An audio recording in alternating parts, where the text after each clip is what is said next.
दिक्कत आ रही है इस भर्ती में। अब बात करते हैं टीजीटी, जेबीटी और ड्राइंग मास्टर की भर्ती को लेकर। देखिए, इस भर्ती को लेकर सबसे बड़ी अपडेट तो ये है कि इनके भर्ती नियम बदले गए हैं। आज नोटिफिकेशन हो गई है, शिक्षा सचिव राकेश कंवर की तरफ से ये नोटिफिकेशन हुई है। पहली जो नोटिफिकेशन है वो नोटिफिकेशन है टीजीटी की, और ये नोटिफिकेशन अलग अलग के बजाय एक ही जो फाइनल आरएनपी रूल नाम से एक में ही कर दी गई है। और एक में इसलिए की गई है क्योंकि जो इसमें जो कैटेगरीज दी गई हैं, देखिए इस भर्ती में 17 फरवरी की डेट से ये हुई है, और इस भर्ती में ये कर दिया गया है कि इन नियमों, संक्षिप्त नाम जो है इन नियमों का, मैं आपको इसका ड्राफ्ट पढ़ के बता दूं।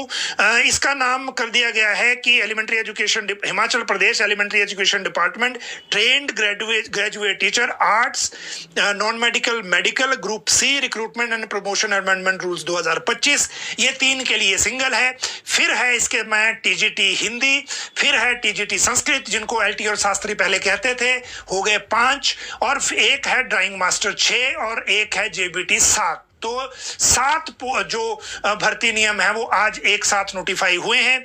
इसमें 2-3 चीजें आपको ध्यान देने वाली है। पहली बात जो है, इस टीजीटी में जो कोटा है एलडीआर का, एसएमसी का, क्योंकि ये आरएनपी रूल चेंज हुए सिर्फ एसएमसी को एलडीआर कोटा देने के लिए। अब टीजीटी के भर्ती नियमों में 37.5% जो कोटा है वो होगा राज्य चयन आयोग के तहत भर्ती का, और ये होगी डायरेक्ट भर्ती। फिर होगा 32.5 कोटा, ये होगा बैच वाइज भर्ती का, और ये बैच वाइज भर्ती होगी जो डिपार्टमेंट खुद करता है अपनी काउंसलिंग के माध्यम से। फिर होगा 5% कोटा एसएमसी एलडीआर के लिए, लिमिटेड डायरेक्टेड रिक्रूटमेंट के लिए, और लेकिन होगा सिर्फ उन टीचर्स के लिए जिनको 2012 की पॉलिसी के तहत भर्ती किया गया है, जिन्होंने 5 साल से ज्यादा का कार्यकाल लगाया है, और इनको maximum age for entering the in government service 45, उससे राहत होगी। मतलब इनकी एज 45 साल से ज्यादा हो तब भी इनको सर्विस में लिया जा सकेगा। तो ये एक शर्त इसमें ये होगी। फिर जो कोटा है, देखिए 37.5 डायरेक्ट है, 32.5 बैच वाइज है, 5% एसएमसी एलडीआर है, और 25% जो बचा वो है डायरेक्ट प्रमोशन वाला, जो प्रमोटीज का कोटा है वो।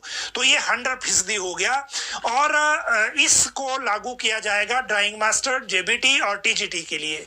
जहां तक बात टीजीटी के लिए अलग से हुई है, टीजीटी में एक और चेंज हुआ है आरएनपी रूल में। अगर आपके पास ग्रेजुएशन में जो 55% जो मार्क्स हैं वो नहीं है, या जितनी भी एलिजिबिलिटी है कास्ट के हिसाब से छूट भी मिली होती है, अगर आपके पास वो एलिजिबिलिटी नहीं है, लेकिन पीजी में जो मास्टर डिग्री में आपके पास वो परसेंटेज है, तो आप ग्रेजुएशन के नंबर ना लगाकर मास्टर्स के नंबर लगा के भी अप्लाई कर सकते हैं।